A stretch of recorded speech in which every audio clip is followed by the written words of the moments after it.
Boa noite a todos. Ao meu lado aqui o Eduardo, analista de inteligência, que vai nos ajudar na apresentação de muitos indícios. Alguns ainda em fase de análise, outros extraídos da própria imprensa brasileira e outros também de pessoas que no dia das eleições foram votar e o nome do seu candidato não apareceu na tela. Por incrível que pareça, as reclamações só tinham uma mão. Queria votar no 17 e aparecia nulo ou automaticamente o 13. Quem queria votar no 13 não aparecia 17 e nem nulo.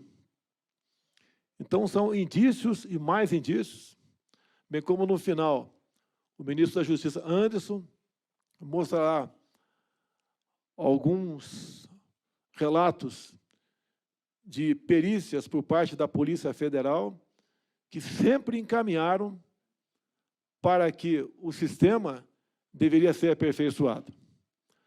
Vale lembrar que o nosso sistema eleitoral só existe no Butão, Bangladesh e Brasil. Já começa uma grande interrogação. Por que o Japão, a Coreia do Sul, não adota um sistema como o nosso? Já como diz o presidente do TSE, o sistema é seguro e é confiável. Ninguém é dono da verdade. Eu não sou o dono da verdade.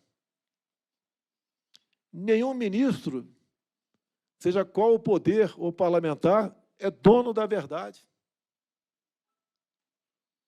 Por que a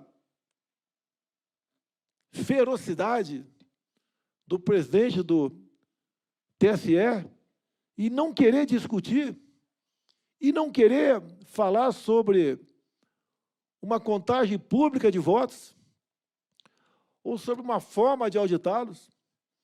Por que o presidente do TSE, na iminência de ver a PEC da deputada Bia Kicis ser aprovada na comissão especial, ele vai para dentro do parlamento, se reúne com várias lideranças partidárias e, a partir do dia seguinte, muitos desses líderes trocam as composições da comissão por parlamentares que se comprometeram em votar contra a PEC do voto impresso. Qual foi o poder de persuasão do Barroso? Que poder esse homem tem para essa forma de convencimento? Por que ele teme tanto um voto democrático?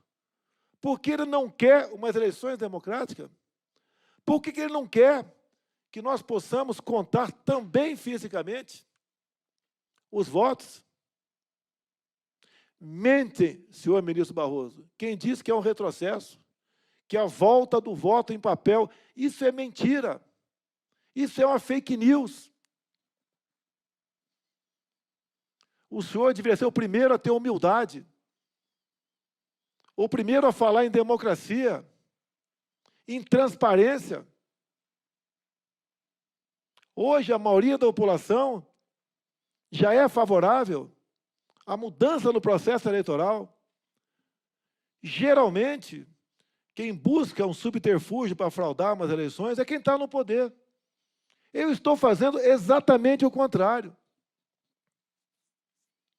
Se o Datafolha está certo, que representa que 49% votaria no Lula no primeiro turno e 60% no segundo, com o voto auditável, com a contagem pública do voto, ele está eleito. Mas é exatamente o contrário. O PT, que era favorável, mudou de lado. Vimos há pouco, também o PSDB mudar de posição. Quando assistimos em 2014, o deputado Carlos Sampaio realizar uma profunda auditoria nas eleições de 2014, e ele fala depois de várias semanas, resultado dessa auditoria que reuniu peritos, inclusive de fora do Brasil, ele diz que O sistema eleitoral nosso é inauditável. Não dá para comprovar se houve ou não fraude nas eleições. Vários outros parlamentares, como o próprio Rodrigo Maia, mudou de lado também. Agora ele é contra o voto democrático. Várias outras autoridades. Por quê? O que está em jogo? O que eles temem? Qual o futuro do nosso Brasil se nós terminarmos as eleições onde um lado ou outro desconfia e começa a realizar ações contrárias ao pleito?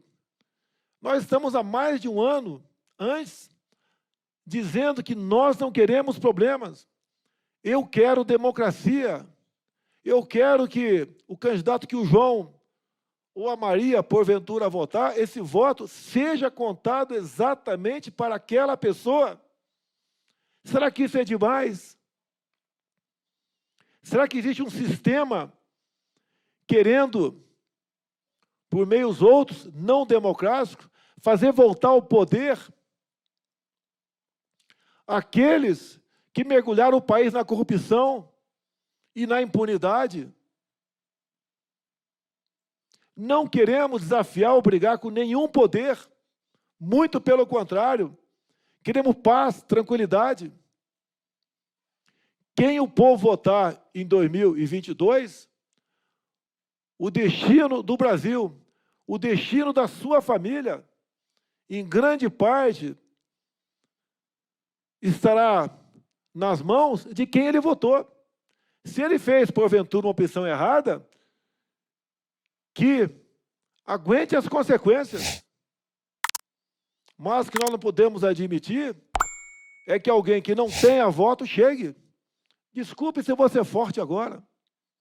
É justo quem tirou o Lula da cadeia, quem o tornou elegível, ser o mesmo que vai contar o voto numa sala secreta no TSE? Cadê a contagem pública dos votos? Eu quero eleições no ano que vem. Vamos realizar eleições no ano que vem. Mas eleições limpas, democráticas, sinceras. Vimos há pouco que o Brasil está polarizado. O outro lado, cumprimentar o governo cubano pelo que fez contra o seu próprio povo. Queremos isso para o Brasil?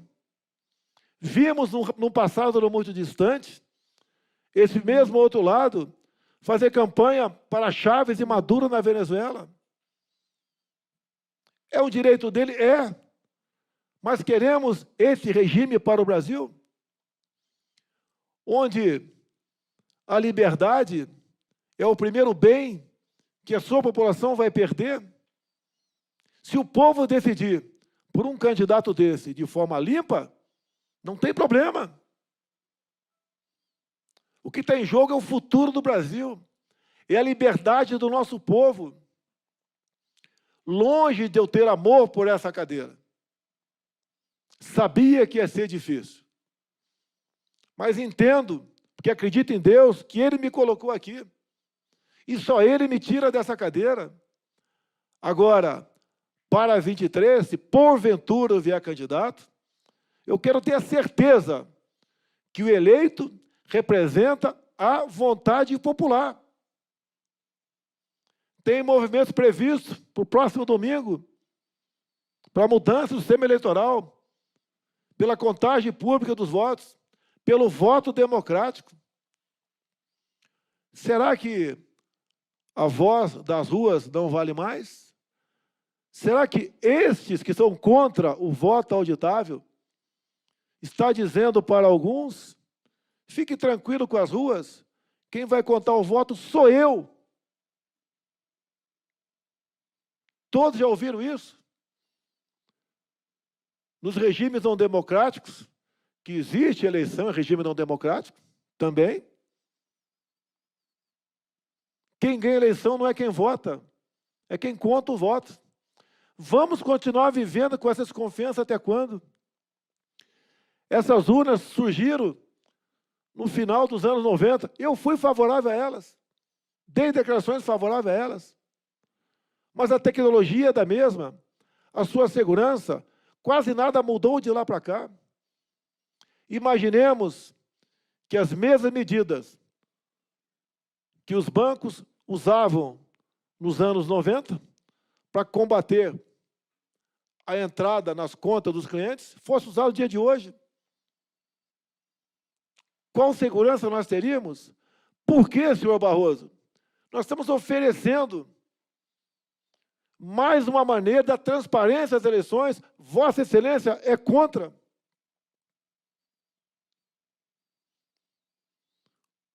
Onde quer chegar esse homem que atualmente preside o Tribunal Superior Eleitoral? Quer a inquietação do povo? Quer que movimentos surjam no futuro que não condizem com a democracia? Tenho mostrado onde esse outro lado esteve há pouco tempo e quer retornar, nos países que eles apoiaram. Como estão esses países? Nem vou falar mais de Cuba ou na Venezuela. Falemos o que acontece na Argentina. Esse regime que esse cidadão defende não deu certo em lugar nenhum no mundo. Nós estamos numa pátria maravilhosa. Ninguém tem o que nós temos. Que seja decidido o futuro do Brasil por eleições democráticas, por votos contados, e contados de forma pública. Por que querem manter tudo secreto? Ninguém é dono da verdade. E os chefes de poderes, em especial, deveriam ser os mais humildes, aqueles que reconhecem a vontade popular. O que eu faço, desde quando cheguei no governo, muitos não fazem, quase ninguém faz. Eu estou no meio do povo. Eu só posso saber o que o povo sente se estiver no meio dele. Estou no grupo de risco para a Covid. Tenho mais de 65 anos de idade. Não poderia me esconder aqui nesse palácio e deixar o povo para lá. Uma das vontades do povo são eleições limpas. Porque o presidente do TSE quer manter a suspeição sobre eleições? Quem ele é? Porque ele continua interferindo por aí? Com que poder? Não quero acusá-lo de nada, mas algo de muito esquisito acontece. Para onde vai o nosso Brasil? Que exemplo de democracia estamos dando para o mundo? Sou atacado 24 horas por dia, matéria do Globo. Bolsonaro deu 1.682 declarações falsas ou enganosas em 2020. Aponta relatório de ONG internacional. Qual a comprovação disso? Tentar desacreditar o presidente? Dizer que ele não tem autoridade? Ou com a nota do Supremo Tribunal Federal de ontem, que eu fui omisso, dando a entender às margens que eu sou um genocida? Um país que um dos melhores saiu na economia, e tem agora também se revelando um potencial enorme para romper, para vencer essa pandemia. Mas temos algo importantíssimo, porque eleições estão diretamente ligadas à liberdade, o bem maior de um povo. O que está em jogo é a liberdade do povo brasileiro. Eu, como militar, jurei dar minha vida pela pátria. E o povo a qual eu converso, que é o nosso exército, sem jurar, dão a vida pela sua liberdade. Jornalistas, compareçam a Pacaraima e Roraima, vejam as centenas de pessoas que fogem da Venezuela, a maioria mulheres, com 2, 3 filhos, outras com filhos e grávidas, com uma sacola na mão e uma trouxa na cabeça, fugindo da fome e da miséria. O regime que o outro lado apoia e quer para o Brasil ajudou a transformar um país rico em petróleo, integrante da OPEP, rico em ouro, e um país de miseráveis, onde nem animais de estimação existem mais, porque o povo comeu com fome. Olha o que está acontecendo na Argentina. Estive lá em 2019 e falei, com muita crítica, falei, se a esquerda voltasse na Argentina, teríamos que pensar numa operação acolhida no Rio Grande do Sul. A classe A já começa a deixar a Argentina. A economia, só o milagre salva. Interferência direta do presidente nos meios de produção, proibindo a exportação de carne por 30 dias, dizendo que ia baixar o preço, e o povo poderia comprar. Não só o preço subiu, como faltou nas prateleiras ou nos frigoríficos. Será que nós, e vocês da imprensa também, todos nós vamos pagar um preço muito caro? Se as escolhas forem erradas, que se pague. Mas se for na suspeição, o preço vai ser mais caro ainda. Ganhe quem for as eleições do ano que vem, mas de forma democrática, com voto democrático, com umas urnas confiáveis. É isso que nós precisamos no Brasil. Há pouco, o chefe do TSE falou que eram muito caras. Quem cuida do orçamento sou eu, não é ele. E são bem menos de 2 bilhões de reais. Se fosse tão caro assim, né, ele falaria do fundão, mas não falou nada. Vê se alguns desses criticaram alguns militares do meu lado, dizendo que isso não é uma questão para nós tratarmos, é uma questão política. Não. Todos são obrigados a votar no Brasil. Os maiores de 18 até os 70. Então interessa a todos nós. Essas eleições têm a ver com a nossa soberania nacional, o nosso relacionamento com o mundo todo. Falam que eu estou mal no tocante à política externa. Há poucas semanas tiveram umas eleições para escolher uma cadeira não permanente para o Conselho de Segurança da ONU. De 190 países votando, tivemos 182 votos. Esse é o nosso governo. Um governo diferente do outro lado. Não tem corrupção. 2 anos e meio sem corrupção. Se aparecer, e seria o primeiro a ajudar a elucidar o caso, e entregar às autoridades competentes o julgamento dessa pessoa. Tento a todo momento imputar atos de corrupção em hipótese onde não se gastou 1 centavo com aquela vacina. Nada se pagou por ela. Criamos sistemas de controle de corrupção desde março de 2019. Os primeiros ministérios, os pioneiros, foi exatamente o da saúde e da agricultura. Hoje todos têm. Temos filtro nos ministérios. Fora isso, tem a CGU, tem o TCU, tem no macro a minha fiscalização. Como no caso das vacinas, sempre disse, só compra depois da certificação pela Anvisa e só paga depois da chegada aqui. E olha a ironia do destino.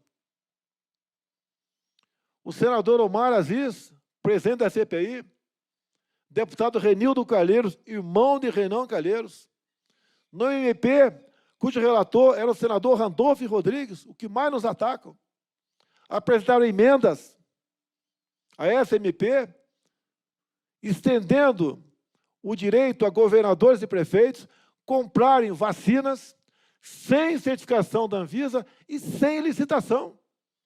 Nós barramos o plano deles e agora nos acusam do que eles tentaram fazer. É um governo diferente. Em 2015, a estatal dava um prejuízo de dezenas de bilhões de reais. Em 2019 e 20, deu lucro de dezenas de bilhões de reais. A diferença na casa de 110 bilhões. Os Correios, quase sempre deficitários, deu lucro de 1,5 bilhão de reais. A desconhecida, né, a não ser pela sua grandiosidade, Itaipu Binacional, pouco investia na região. Ou quase nada. Só o ano passado investimos 2,5 bilhões. Ampliamos a pista do aeroporto de Foz do Iguaçu, permitindo, a partir dos próximos dias, o pouso internacional. Já ultrapassamos a metade da construção da segunda ponte com o Paraguai. E a terceira, em Porto Murtinho, está a caminho. Atendemos a mais de 40 municípios do noroeste do Paraná. Nunca se sonhou com isso num país. Todos os candidatos, ao longo de mais de 30 anos que eu participei da vida pública, prometiam combater a corrupção. O primeiro que botou em prática foi eu. Por isso, os ataques. Cada vez que a gente retira uma possibilidade de grupos faturar em cima disso, o mundo cai na minha cabeça. Olhem a Caixa Econômica Federal. O trabalho maravilhoso que o Pedro Guimarães faz lá. Em 2 anos, tivemos mais lucro que os últimos 15 de quem nos antecedeu. Olha a questão dos títulos do campo. Em 2 anos, demos mais títulos que ao longo de 20 anos de qualquer outro governo. Olha como o campo reage a nós. Não é fácil você segurar demarcações de terras indígenas ou quilombolas. Demarcações sem critérios, como ocorria no passado. O homem do campo não tem mais a invasão de terra. Praticamente acabamos com isso. Que acabamos com o dinheiro de ONG para o MST. A arma é um sinônimo, é um sinal de liberdade. Um homem armado jamais será escravizado. Estendemos o porte, com apoio do parlamento, aos homens do campo. O Tarcísio, nosso ministro da Infraestrutura, com a sua inteligência ímpar, os poucos recursos do seu ministério, eliminou gargalos que faltavam, pequenas obras que atrapalhavam o deslocamento de mercadorias nosso para os portos com a BR-163. O Tarcísio também construiu várias pontes, eliminando balseiros e diminuindo o tempo de viagem e economizando travessias de bitrens na ordem de R$200. O que esse governo fez, ninguém fez. O que esses querem? A suspeição, por meio da suspeição das eleições, é a volta da turma que sempre se beneficiou da impunidade e da corrupção. Qual o futuro do nosso Brasil? Que futuro nos espera se esses, que nós já o conhecemos por 14 anos, voltarem ao poder? Voltar com a sua turma toda? Será que é muito repetir o Zé Dirceu dizer em vídeo que ganhar uma eleição é uma coisa e tomar o poder é outra? E vamos tomar o poder nas palavras dele? Vocês não se assustam com isso? Ninguém se apavora com isso? Ninguém tem temor a isso? Querem deixar umas eleições sem qualquer maneira de ser auditada?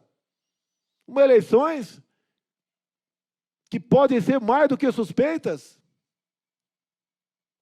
Por quê o temor ao senhor Luiz Barroso? O que ele tem conversado com alguns para convencê-los tão rapidamente que esse sistema é preciso, é confiável? Por que tem um hack preso que entrou nos computadores do TSE, se o Barroso diz que os seus computadores são invioláveis? Por que ele está preso? Por que abrem tantos inquéritos de fake news, como os outros foram agora abertos? Quando a liberdade de expressão é pisoteada, ninguém mais do que eu é atacado diuturnamente. Muitas vezes, com acusações realmente que mexem com a alma da gente, com a família, e a gente segura essa onda. Para mim, isso não é liberdade de expressão, mas entubo como sendo liberdade de expressão.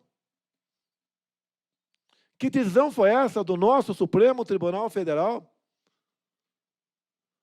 Por ocasião, ainda, da pandemia, o ano passado, onde se passa por cima de todos os incisos do artigo 5º da Constituição.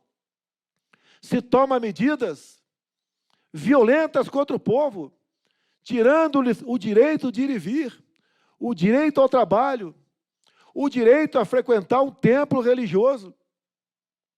Medidas mais drásticas tomadas por muitos prefeitos e governadores, mais graves, mais restritivas que o estado de sítio. E olha que o estado de sítio não entra no momento que eu assino o decreto.